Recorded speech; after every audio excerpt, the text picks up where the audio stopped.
ازيكم حبايبي عاملين ايه؟ وحشني كتير والله. طبعا هعمل معاكم محشي النهارده.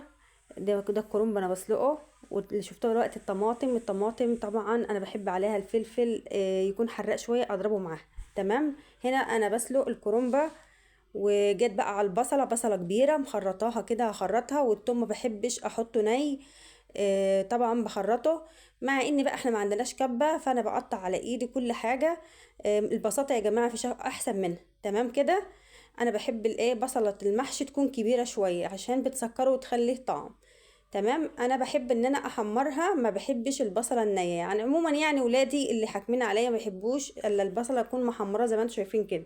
تمام. هنا الطماطم بقشرها انا ضربتها في الخلاط مع الفلفل اللي انتوا شفتوه، وطبعا بقوم حطاها على البصله بعد ما تحمر، علشان شوفوا ما شاء الله احمرت ازاي. اللي خلاها تحمر كده البصله، تحمير البصله. تمام.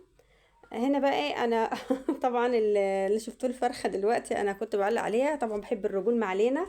تمام كده. هنا بقى البصله ما شاء الله الطماطم اتسبكت، وحطينا عليها الخضار، وحطينا عليها الرز مغسول ومنقوع كويس ومغسول. طبعا بقى هنا ايه هنقلب يعني تقليبه تمام، التقليبه المتينه. نحط الفلفل والكمون والملح، ما بحبش احط على المحشي اكتر من كده عشان طعمه ما يتغيرش. الكمون ده حلو قوي قوي للمحشي يا جماعه، انا بحبه، يعني بحس ان هو بيدي نكهه كده جميله. دي كوسه انا كنت مقوراها طبعا مع البس، وانا بعمل بس كنت مقوره الكوسه. انا ما برميش قلبيه الكوسه ولا برمي الحاجه بتاعتها اللي انا بقطعها منها يعني، فبحطها في الحل. تمام. ده كده. وده الكوسه اللي انا مقوراها معاكم. والبرنجان برضو ما شاء الله اللي خلى قلبه ابيض كده، انا نقحته بحبه بليمونه وحبه ملح صغيرين في ميه، قلبها ما يسودش ولا اي حاجه. خلاص. وهنا بقى طبعا الحشوه ديت ما تحشيش تملي الحاجه للاخر قوي وتكتميها، تخليها كده مهويه وجميله علشان يبقى المحشي معاكي مفرفر وجميل، وفي نفس الوقت ما يطلعش منك في الحله ويبوظ منظر المحشي. خلاص. خلينا كده متفقين مع بعض يعني. عموما كانت حماتي يعني تقول لي مش كل من نفخ طبخت. مثل ده فعلا ده حقيقي. الطبيخ يا جماعة فن، وريحة وطعم وجمال وشكل كمان، يعني العين بتاكل قبل الايه قبل البق. خلاص. ما شاء الله. هنا بقى الكرنب معانا، الكرنب طبعا انا سلقته سلقه يعني لا كده ولا كده، يعني ما تخلوش يتسلق يبقى ماير منك. وده الخضار معانا. شوفوا انا حاطه الخضار والتقليه لسه سخنه، فتحسوه ان هو يعني دبل شويه. تمام. هنا بقى انا بلف دلوقتي ما شاء الله، ما خدش مننا حاجه والله، محشي جدا سهل وجميل جدا جدا، ريحته ما اقولكوش على ريحته كده وجماله. ريحته كده كانت جايبه معانا من مش هقولك من اول الشارع، والله والله ولادي جايين يقولوا ما شاء الله على ريحه المحشي يا ماما. خلاص. طبعا هنا بنلفه، وما شاء الله على المحشي وجماله، ولا رز طالع بره ولا اي حاجه، حاجه كده من الاخر، حاجه كده اخر جمال. مفيش احسن من البساطه ولا احسن من الشغل كده اللي على قد الايد كده، تعملي احلى حاجه واطعم حاجه.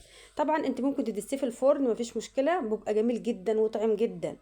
ولو انت مش عايزه تدسيه في الفرن وعملتي عايزه تحمري شويه الكوسه والحاجات دي، بتقومي فرطها على الصينيه ومعلقه سمنه بلدي عليها وتحطها في الفرن مفيش دقايق وتحمر تبقى معاكي تحفه. ما شاء الله انا الوقت خلصت. خلصت ده وده. والشوربه دلوقتي ما شاء الله دي شوربه الفرخه يا جماعه، ما اقولكوش على ريحتها كانت جميله جدا تحفه. زي ما قلت لكم الطريقه قبل كده، انا بحبش اعمل فراخ عشان تبقى زي ما تبقاش ميعه كده، بحب ان انا اعملها كده اشوح فراخي وبعد كده بقى اغلي الميه واحطها عليه. تمام. انا بتاكد ان في ميه وصلت، بس انا ما بحطش ميه كتير، يعني انا ما بحطش ميه كتير واغرقها ميه، لا يعني ميه بسيطه خالص، لان الحاجه اللي انا حطيتها في الارضيه اللي هي طالعه اللي هو اللب بتاع الكوسه ده بيسوي لوحده، والكوسه لوحدها كل ده بيخر ميه يا جماعه، فبيزود الميه الكميه الميه اللي انا حطاها، فبيسوي الحاجه ما شاء الله بتبقى جميله وتحفه. انما انت لو زودت ميه كتير تلاقي الحاجه معاكي عجنت وما عادش لها لا طعم ولا شكل. خلاص. دلوقتي انا هحطها دلوقتي فين على خلاص هي على النار دلوقتي، وادي الايه الكرنب معانا. ما شاء الله. برضو ما كترتش كتير، يا دوبك كده مغطياه يبين اخر سطر يكون باين منه. خلاص. ما شاء الله الحله بتبخر وجميله ازاي. ما شاء الله دلوقتي هي ايه استوت، مع ان انا كنت مصورها لكم والله وهي على البوتاجاز بس المنتجه بقى. خلاص.